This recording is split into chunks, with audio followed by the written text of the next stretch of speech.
Attention all passengers. Wilford Industries wishes you good morning. The temperature outside is minus 119.6 degrees Celsius. We are 7 years, 8 months, and 13 days from departure. Shoved us down here to fend for ourselves. Never forget who you are. A tailie. There's an idea traveling up train. Snowpiercer is ours! Once you pass through that door, there's no turning back. Welcome back, Heroes Peak fans, to another quick peek. Today we're going to talk about the new TV show on TNT and Netflix Canada, Snowpiercer, based on the graphic novel. And there was a movie a few years ago starring Chris Evans. I got James with me today. Hey, James. Hey, Mike. What's going on? Not much. Looks like you're chilling out there in the beautiful weather. Trying to stay calm and sane, man. Trying to stay calm and sane. That's all you can do. So Snowpiercer. This came out maybe we're on episode 5 now, right? A few weeks ago. Yeah, halfway from when I looked at Wikipedia, it's 10 episodes. So I think episode 5 aired the other day, and starring Jennifer Connelly and a bunch of other people. Like, there's some familiar faces, but I couldn't tell you their names, right? I don't remember. Yeah, it's got the cast of who's who in the background of some other movie or TV show you watch. Other than David, the protagonist, the African American protagonist, who is on the show Blackish, plays Rainbow's brother. Right. Everyone else is like, you're right, cast of who's who that you've seen before but can't quite put their names to it. Yeah. So the basic plot line is that the humans have basically destroyed the Earth. In order to combat global warming, they froze the Earth. Not intentionally, of course. They tried to cool it with some kind of chemical in the atmosphere, and it wound up turning the temperature way, way down to the point where humans couldn't survive outdoors anymore. But all science, man. It's all science. Oh, yeah. And so I guess this train that had been in the works for a while as a luxury liner where you could live and just travel around the world became their salvation for the rich people, basically, for the upper class and a few of the middle class and those who would work on the train. And during the night of the departure, we had a bunch of people sneak on, those people known as the tailies, in the tail section and trying to survive, and they basically get scraps and do what they can. It's horrible living conditions. I find it's a good comparison to our class society today, kind of, except we're not at that point yet where we're eating each other, so. No, so something interesting I wanted to point out is I know we talked about the fact it's based on maybe we didn't. It's based on a graphic novel, French graphic novel, that was made into a movie in 2015, if I recall. Yeah, directed by the guy who did Parasite, by the way. Yes, you stole my thunder, man. Yes, I was gonna. Sorry. Bong Joon-ho, Mm-hmm. who directed Parasite, actually directed this movie under the Weinstein Productions, which he fought to make sure they can get the funding for. Different story for another time. And Chris Evans and what's her name? You've seen her act, the actress Tilda Swinton. Right. Like the two main faces in that movie as well. Yeah. And I think the departure between a movie and the TV show is stark, because although both are based on a graphic novel and somewhat are supposed to exist in the same universe, Mm-hmm. The train, the passengers, and just the character of the story seems pretty big as far as being different. Right. So I think we want to start there, like between a movie and a TV show. And I understand it's going to be some deviations because you have a series versus an actual 2-3 hour movie. But I think even putting that into effect, the fact that the show's focusing on certain subplots and certain characters as opposed to the movie where it was like, beginning, middle, end, first, second, third act, it kills the show a lot. And I think we should start on that. Yeah, so in the movie, the basic premise is the people in the detail section are trying to grab hold of the train to take control because they don't like the living conditions and think that the upper class people need to basically provide more or are living it up too well. I don't know how else to describe it, right? But Yeah. Oh, it's perfect. You said caste system earlier. yeah, You're right on the money. That and the ecology of the train. So the ecosystem of the first, second, third, and middle and tail class.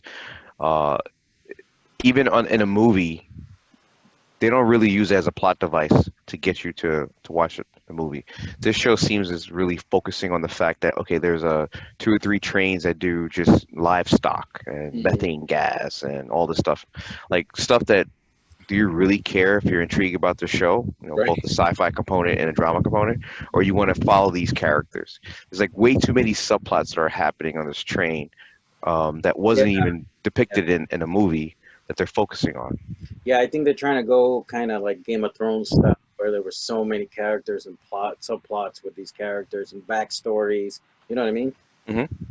So I mean, so far I enjoy it. I mean, it hasn't been. It's not terrible. I like Jennifer Connelly. I like that dude from Blackish. Sorry, I can't remember his name again. David, I forgot his last name, but Yeah, I think he's a good actor. So and cast as a former cop trying to solve a murder. I thought that was a good take on this version anyway. Something you wouldn't think about, like what kind of justice system would you have in a society like this where everybody's stuck on a train. everyone's stuck in something very familiar. Yeah.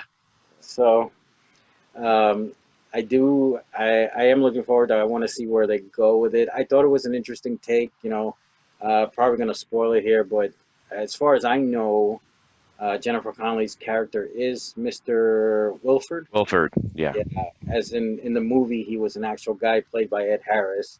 Mm-hmm. So I don't know what they're going to go with that, or they didn't explain why she is playing the other one too, right? Yeah, I think they're going to explain that obviously in the second half of the first season because we're at the halfway point. But again, it goes back to my point. There's way too many subplots and not enough meat to focus on the main issue. Okay, how do we get on this train? Where are we going? What's happening? And for those who don't know, she's not only Mr. Wilford. She's doing. She plays. What do you call it? Not like a page or Like a concierge. Yeah, something like that. Yeah, something like that. Yeah, hospitality. She's basically pretending to be another employee on the train, while she's the brains behind the whole operation. So yeah, so I thought it was very interesting. It's almost like I don't know how to describe it. It's just kind of sneaky. Yeah. Keep an eye on what's going on, right? Like One under other the boss, that's what I'm thinking. Gotcha. One other thing I wanted to note is the difference between a movie and a show is the budgeting. I think when I did a quick little research, I admit to that, it was probably the most expensive movie made in by a South Korean production company. It was a Czech South Korean collaboration. Yeah. And the budget they had for that movie it broke their records. Whereas, a company like TNT, they can actually put their money behind their content. And it almost seemed like it was so low budget compared to the movie that it's like, for me, it detracts watching the movie and seeing the special effects that they're using for the train, right? For the systems on the train, for the setting, like something like the night car. Nothing to me like screams like, oh, this is like not a luxury car, but like a getaway, relaxation, rest and relaxation type of car. It just seems like it's a small studio set, not even a CW, but like, right. And I think, I don't know, maybe they didn't have too much faith, so the budget was limited, so it looks like it on show when you watch episode to episode. Yeah. But the movie itself, you could tell like they had tight constraints with their budget, and they pull it off really well. So something else to note besides just like the plot, the story, and the characters is it just like budget doesn't look like it's on point for the show. No, and I'm sure Jennifer Connelly wasn't cheap too. to get her to do. Great point. Right? That's a great point. Yeah. Yeah. Um, so where we're at right now in the show is that there has been a murder. I think we've solved that murder and we're going to trial. I actually didn't get to finish the last episode. I'm like halfway through. Right. Won't spoil it for you. Yeah, right as they're about to go to trial. So I'm going to finish that tonight. And you said 10 episodes this season, right? Yeah, I double checked Wikipedia. It's supposed to be slated for 10 episodes. The 5th episode was the halfway point. And great comment about the murder, which to me is another one of the subplots of the show, because the show started off the main focus on an insurrection, similar to the movie, and then all of a sudden we sidetrack to this detective murder type thing that's happening, and I don't know. We'll see. But like in that first episode, it was pretty much pretty close to the movie when they were all standing there timing the doors and the guards. Yes. Yes. Okay, they're gonna already attack the train on the first episode, but I guess Yes. that went left real quick, and then now we have all this other stuff going on. So I guess in the grand scheme, they're still gonna do it. It's just how they get there, right? So. Well, again, we're halfway there. We got 5 more episodes. Let's see. I'm hoping. I mean, as much as I might sound a little negative about the show, but I still enjoy it. It's still, I don't watch it immediately. It's not a live, and it's not like demand getting for me. a whole lot of new content right now to enjoy anyway. So, like, I would recommend it if you're looking for something new to watch. If you're a fan of the movie, this isn't gonna disappoint you. Really, it's just gonna an extended view of that movie, like. By the way, Mike, do you notice how mature some of the scenes are on the show? Yeah, I did notice that. Like very mature, even for TNT. I didn't think about it because up here I watch it on Netflix, right? So every week it comes out on Netflix, and I'm like, okay, regular Netflix rated R content, right? So. Yeah, this looks NC-17. Mm-hmm. Oh yeah. I'm behind you. Is that your dog? Yeah, that's my dog, Daisy. All right. Yeah, so I would recommend it. I believe you're saying the same thing. Give it a watch, and maybe at the end of the season we'll do a better summary and give our full review of the whole season and maybe what we're looking forward to if it's renewed. Yep. All right. Any final thoughts? I'm cautiously optimistic that the show will swing better in the second half. I have to. Yeah. I have to believe that. I think they have enough storylines and juice to get us to that finish line where we feel like, oh, this is a great series, because I'm pretty sure they're trying to get a second season out of this show. Yeah. So my final thoughts are like, so far, it's definitely a watch. All right. Yeah, I'm with you there. So check it out, folks, and don't forget to like and subscribe to our channel and our podcast. Leave a comment about the show if you want. Leave a comment about our channel. And we will see you next time. Thanks for watching.